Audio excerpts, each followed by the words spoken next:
Bharatiya Janata party, Rashtrawadi Congress party, Shiv Sena, मनसे, RPI, PRP, Rasap आणि सर्वच मित्र पक्षांच्या महायुतीचे अधिकृत उमेदवार रक्षाताई खडसे यांच्या प्रचारार्थ या महाराष्ट्राचे माजी मुख्यमंत्री आणि आताचे उपमुख्यमंत्री, गृहमंत्री आदरणीय देवेंद्रजी फडणवीस साहेब यांची आज ही प्रचार सभा आहे आणि या प्रचार सभेला मंचावर उपस्थित माजी खासदार डॉक्टर उल्हासरावजी पाटील,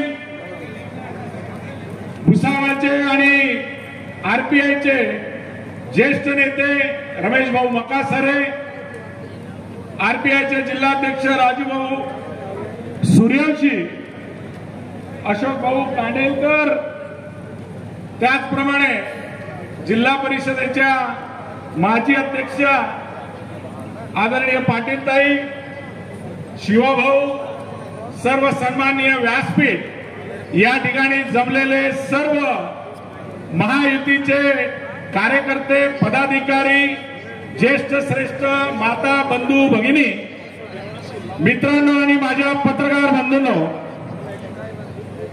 लोकसभेच्या निवडणुकीचा भारतामध्ये आज तिसऱ्या टप्प्याचं मतदान झालं. चौथ्या टप्प्याच्या मतदानाला आजच्या येणाऱ्या 13 तारखेच्या दिवशी होणाऱ्या मतदानासाठी या रावेर लोकसभेच्या निवडणुकीत आपल्या महायुतीच्या रक्षाताई खडसे यांनी उमेदवारी दिली आहे आणि त्यांना निवडून आणण्यासाठी आपल्या सर्वांना मार्गदर्शन करण्यासाठीची आजची सभा आहे. निवडणुकीच्या दरम्यान भारतभर जर आपण पाहिलं तर अनेक आरोप प्रत्यारोप सुरू आहे. एकीकडे संविधानाचा विषय विरोधकांकडून येतोय. विरोधक म्हणताय की ही महायुती सरकार सर्वांचं आरक्षण काढून घेईल. शिवसेना जिल्हा प्रमुख अशा अनेक विरोधाभास या देशात निर्माण केला जातोय. परंतु मित्रांनो, मागील 10 वर्षाचा कार्यकाळ जर आपण पाहिला तर या कार्यकाळामध्ये या देशामध्ये विविध विषयांमध्ये क्रांती झाली. अनेक विषय जे या देशामध्ये अनेक वर्षापासून प्रलंबित होते त्या विषयांमध्ये क्रांती होऊन ते विषय मागास्त झाले. या देशातील तळागाळातील प्रत्येक जाती धर्माच्या घटकाचा विकास होण्यासाठीच्या संदर्भात अनेक निर्णय त्या ठिकाणी झालेत आणि म्हणून या देशाचे पंतप्रधान आदरणीय नरेंद्रभाई मोदी यांची लोकप्रियता नुसत्या या भारत देशात नव्हे तर जगाच्या पाठीवर संपूर्ण जगामध्ये प्रत्येक देशाच्या त्या नागरिकांनी भारताकडे लक्ष वेधलं आणि नरेंद्रभाई मोदी हे एक सक्षम पंतप्रधान म्हणून भारताचा त्या ठिकाणी जय जयकार इतर देशांमध्ये होताना आपल्याला दिसतोय.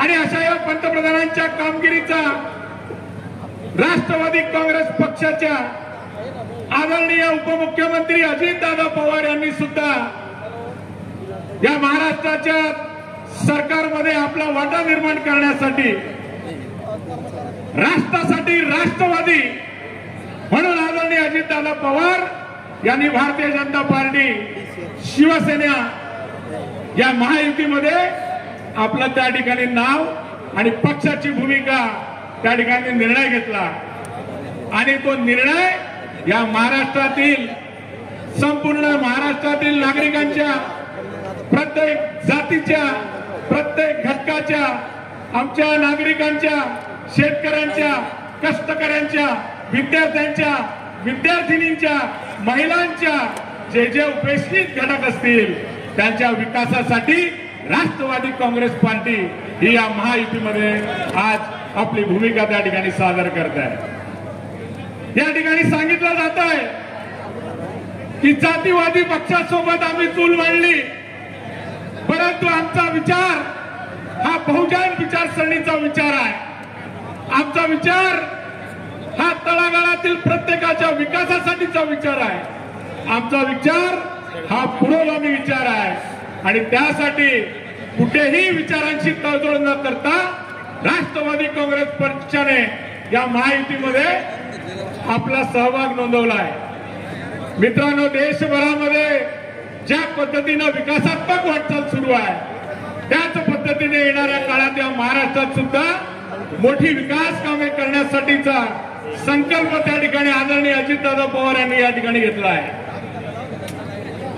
आपल्या आदरणीय उमेदवार रक्षाताई खडसे गेल्या 10 वर्षापासून आपल्या या लोकसभेच्या रावेरच्या खासदार म्हणून या ठिकाणी काम करताय. प्रत्येकाच्या सुखदुःखात, प्रत्येकाच्या आनंदात तोरण असेल, धोरण असेल, शेंडी असेल, अशा प्रत्येकाच्या घरी जाऊन प्रत्येकामध्ये सहभागी होणारी ही व्यक्ती 10 वर्षामध्ये विविध विकास कामे केंद्र सरकारच्या माध्यमातून आपल्या रावेर लोकसभेमध्ये झाली आणि विकास कामे होत असताना देश पातळीवर निर्णय त्या ठिकाणी होतो आणि खासदार ह्या देशाच्या निर्णयामध्ये आपला सहभाग त्या ठिकाणी देतो आणि त्या देशाचे निर्णय हे देश पातळीवरून आपल्या शहरापर्यंत त्या ठिकाणी येत असतात. असे अनेक विषय, असे अनेक कामं गेल्या 10 वर्षात आपल्या खासदारांच्या माध्यमातून झाल्या आणि म्हणून 10 वर्षापासून त्यांची लोकप्रियता ही फार मोठ्या प्रमाणावर त्या ठिकाणी निर्माण झाली आहे आणि म्हणूनच भारतीय जनता पक्ष आणि महायुतीने त्यांना पुनश्च तिसऱ्यांदा या ठिकाणी उमेदवारी दिली आहे. आपल्या या महाराष्ट्रामध्ये फार दुर्दैवाने एक गोष्ट सांगावीशी वाटते. राष्ट्रवादीचे शरद पवार साहेब म्हणतात सुनेला निवडून देण्यापेक्षा मुलीला निवडून द्या. एकेकाळी एका ठिकाणी ते म्हणतात की आम्ही पुरोगामी विचार आहे, शाहू फुले आंबेडकरांचे विचार आम्ही त्या ठिकाणी ठेवतो, परंतु एकीकडे त्यांची दुटप्पी भूमिका, आपल्या घराचा वारसा ही येणारी जी मुलगी असते म्हणजे जी सून असते ती आमच्या घराचा वंश आणि वारसा पुढे नेऊन आमच्या परिवाराचा उद्धार करते, परंतु ते अजूनही फार जुन्या विचारांनी येणाऱ्या पिढीचं मन भरभटताना दिसत आहे आणि म्हणतात सून नको मुलगी पाहिजे, परंतु आमचा रावेर लोकसभा मतदारसंघातील मतदार हा गेल्या 10 वर्षापासून एका सुनेला निवडून देतो आहे आणि येणाऱ्या काळात सुद्धा तो या सुनेला म्हणजे रक्षाताई खडसेंना निवडून देईल, यामध्ये काळी मात्र शंका या ठिकाणी नाही. या भुसावळ तालुक्याचा जर विचार केला तर अनेक विकास कामं मागच्या कालखंडात झाली, आता सुद्धा विकास कामं या ठिकाणी सुरू आहेत आणि म्हणून या निवडणुकीमध्ये महायुतीच्या रक्षाताई खडसे यांचा विजय हा निश्चित आहे, परंतु विरोधक मात्र फार वेगळ्या दिशेने त्या ठिकाणी बदनाम करण्याचं काम करताय.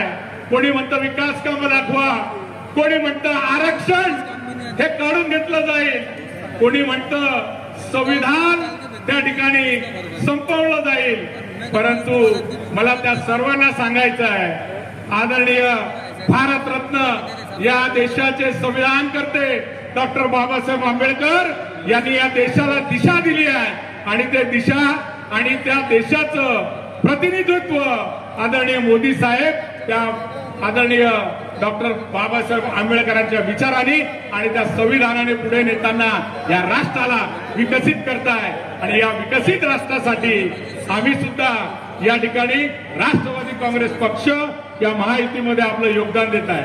मित्रांनो, येणाऱ्या 13 तारखेला आदरणीय रक्षाताईंचा वाढदिवस आहे आणि त्या वाढदिवसाला तुमच्या लाडक्या खासदाराला त्या ठिकाणी काय भेट द्यायची आहे तर कमळ या निशाणी समोरील बटन दाबा, ते बटन दाबलं म्हणजे रक्षाताईंना वाढदिवसाची त्या ठिकाणी भेट राहील एवढा विश्वास या ठिकाणी संपन्न करतो.